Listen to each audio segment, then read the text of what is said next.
Talking about how um, the informative aspects of my presentation. Basically, there's three topics of discussion that I want to go over. The first and foremost is going to be how illegal immigration happens. Um, there are a lot of unanswered questions as to exactly how immigrants come to be in this country illegally. There's a lot of people that think that, oh, well, they just jumped the border and that's just it. I mean, that's the only way they come to be about in this country.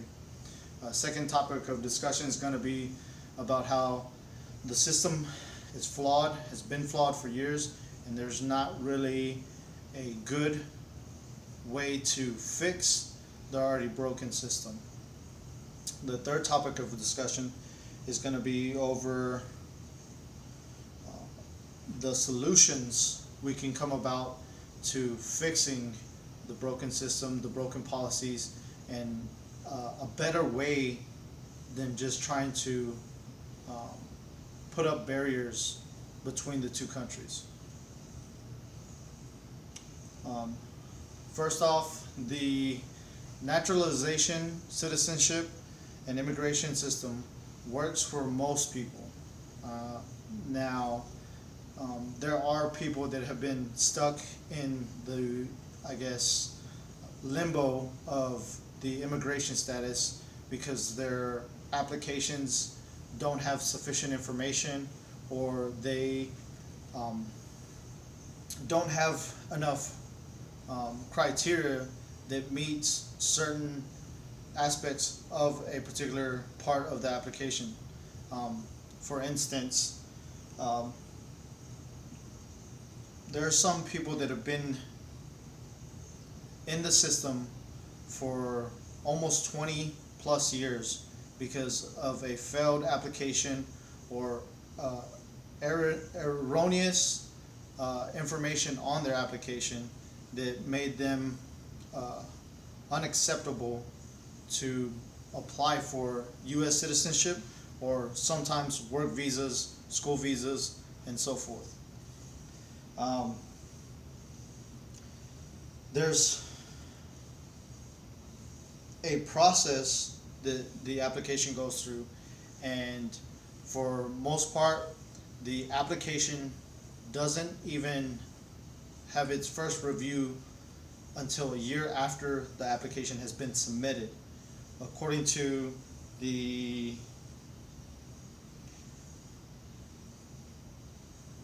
U.S. Customs Immigration Services.org processing times display, it's if you submit a application today, your application will not be observed or will not be reviewed until possibly a year from today.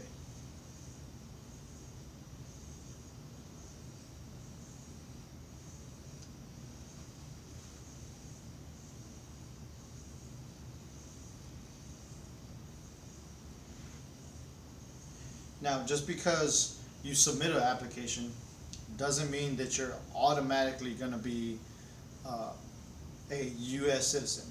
Sometimes there can be instances where, for some reason, let's say your name is to have known affiliates of people of organized crime or some kind of other unlawful entities, then if your name populates with theirs as well, the Department of Homeland Security might do a more thorough investigation into some of the references that you have put in or some of the aliases that you have referenced in your application.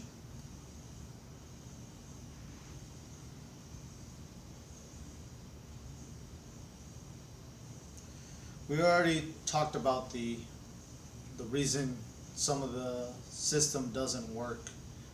It's because of the unknowns. Basically, there's a lot of people that get held up in the system because they can't provide enough proof to say that who they are is actually who they really are. So, for instance, um, if you don't have a birth certificate or a social security card, because in some countries they don't have that readily available information to obtain, it just makes the process even longer.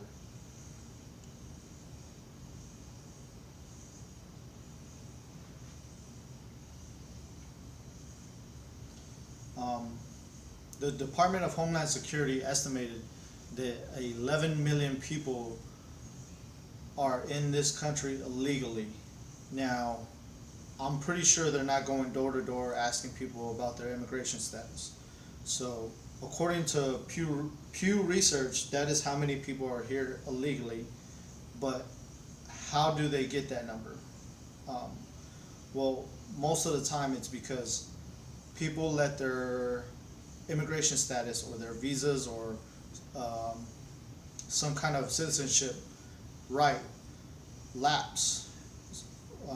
They basically say, let's say you were to go to the DMV and you were trying to get a driver's license, and you obtain that license for a year.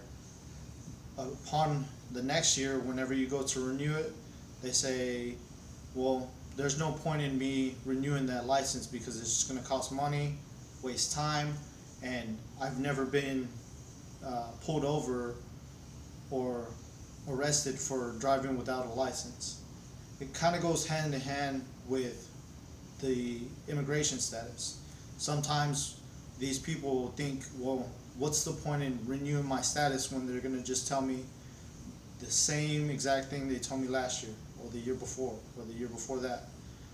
Why waste my time, money, and effort to go renew my status when nothing ever changes?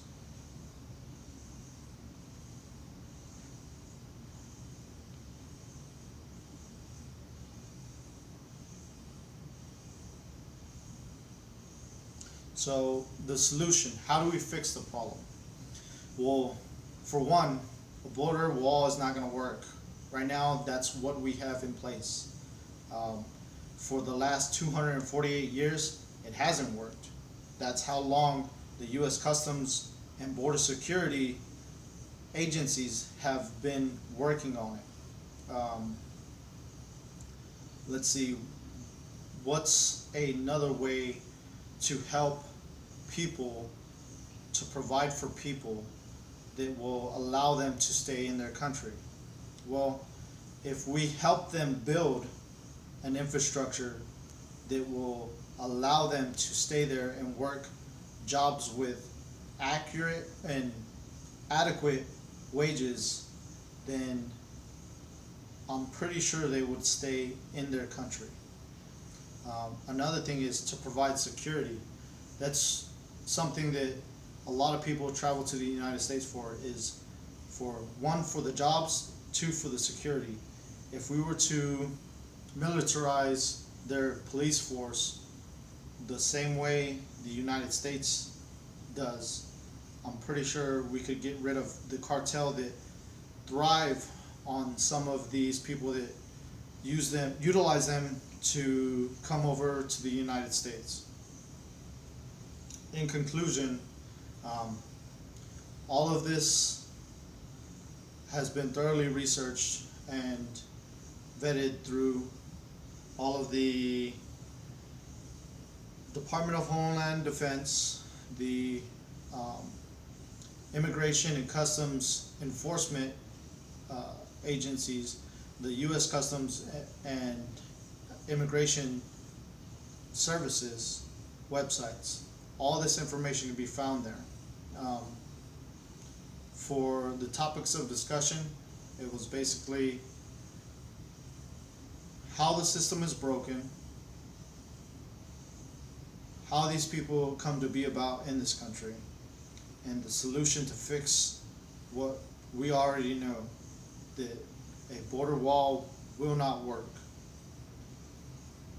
That concludes my informative topic.